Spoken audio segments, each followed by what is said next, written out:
Meron akong natiripan na ginawa na pudtripan sa tag-ulan. Dahil hindi ako makalabas dahil sa bagyo na yan, ay gumawa nga pala ako ngayon ng soy marinated egg. Isa nga daw ito sa mga sikat na dish sa Korea. Kung tawagin daw nila itong drag egg. Not sure kung tama yung pagbigkas ko dito pero ayun nga, basta sikat daw yun. At ayun na nga pala guys, gagawa na nga pala tayo nito. At napaka-basic lang nito guys, at sobrang dali lang gawin. Kaya tara, let's guys go! So ayun na nga guys, naghiwa muna tayo ng legal na daon ng sibuyas. Sumunod naman dyan ay naghiwa na din tayo ng puting sibuyas dito. At wag na wag niyo akong gagayahin dito guys dahil hindi talaga ako marunong maghiwa ng sibuyas. Tignan nyo naman, balagbag ako maghiwa ng sibuyas dyan. Tignan nyo, ang dami niya balagbag talaga. Saka guys, hindi talaga ako marunong magluto. Sinubukan ko lang talaga magluto. Tignan nyo, hindi naman talaga niluluto yan Sunod na hihiwain ko naman dyan guys yung ceiling green. Tanggalin nyo muna yung pinakaunan dyan guys, kasi ako hindi ko sinasama yun Pero ayun nga, samahin nyo na yung mga maliliit na dapat yung paghiwa nun. Walang dyo, ang bilis ko pala magsalita Sunod sa paghiwa, ceiling pula naman guys. 3 piraso lang pala yung nilagay ko lang dyan guys, kasi hindi talaga ako mahilig sa manghang. At ayun na nga guys, gagawa na nga po pala tayong pang marinated dito. 3/4 cup ng toyo ng jowa mo nga pala ang ilalagay natin dito. Sumunod naman dyan, isang basong tubig yung ilalagay natin dyan. Tapos ilagay mo naman dyan ay kalahating basong asukal naman dyan. Kalahating baso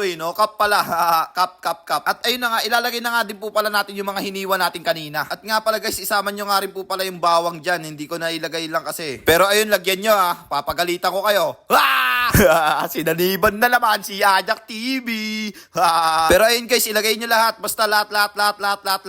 Ilagay nyo lahat ng mga hiniwa nyo kanina. Pagkatapos nyo ilagay lahat, ihalo-halo nyo muna o imekos-mekos. Lagyan nyo na nga rin po pala guys ng sesame seeds. Kung wala kayong pambili na sesame seeds, dragon seeds na lang. Sakto, piso lang yun. Pagkatapos nyo lagyan, mekos-mekos nyo lang ulit. Ayan mekos-mekos.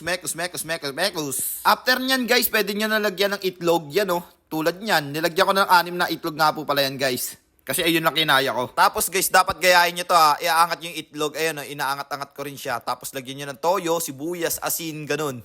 Pero walang asin dyan. Nga pala guys, hindi ko nasama sa video yung yung pagluto ng itlog. Pero ayun, tuturuan ko na rin kayo kung paano. At ayun na nga guys, lagyan nyo na nga po pala yung itlog dyan sa mainit na tubig o kumukulong tubig. Kumukulo ba? Tama ba tawag doon? Pero ayun, basta lagyan nyo doon guys. Nabubulol-bulol na ako pero ayun nga, basta tuloy-tuloy pa rin natin. Tuturuan ko kayo kung paano magluto ng itlog. Paglaga pala ng itlog. Kasi alam ko marami rito hindi marunong magdilaga ng itlog o magluto. Pero ayan, tuturuan ko na kayo. 6 to 7 minutes nga lang po pala yung pagsalang yan At ayun na nga guys, ang dami ko na nasabi, paglaga lang naman ng itlog ang lulutuin. After maluto ng itlog, ilagay na nga rin po pala natin yung itlog sa dito sa may tabo na may yelo. Yan Gusto ko lagyan ng yelo bakit ba? Basta ayun guys, lagay nyo lang yung itlog doon sa may yelo na may tabo. O tabo na may yelo. Basta ayun guys, lagay nyo yung itlog doon. At ayun na nga guys, di-marinate ko na nga rin po pala siya. At ayun na nga po pala yung kinalabasan niya. At ayun na nga guys, di-marinate ko nga po pala yan ng overnight. At kinabukasan ko na nga rin po pala yan ng kinain. Pagyayabang ko na nga rin po pala yung ginawa ko rito guys, kahit na mukha akong kupal dyan. At ayun na nga guys, dahil tapos na, ilalagay na nga rin po pala natin dito sa rep. At ayun na nga guys, pupudripin na natin to bukas. So paano? Let's this do. At ayun na nga guys, makalipas na ng 24 oras. At ayun na nga, ito na nga po pala ang itsura ng ating itlog. Syempre, pupudripin na natin. Wag na natin papatagalin pa. Ang haba na ng vlog ko Ito na, pupudrip na. Pudrip. Sheesh.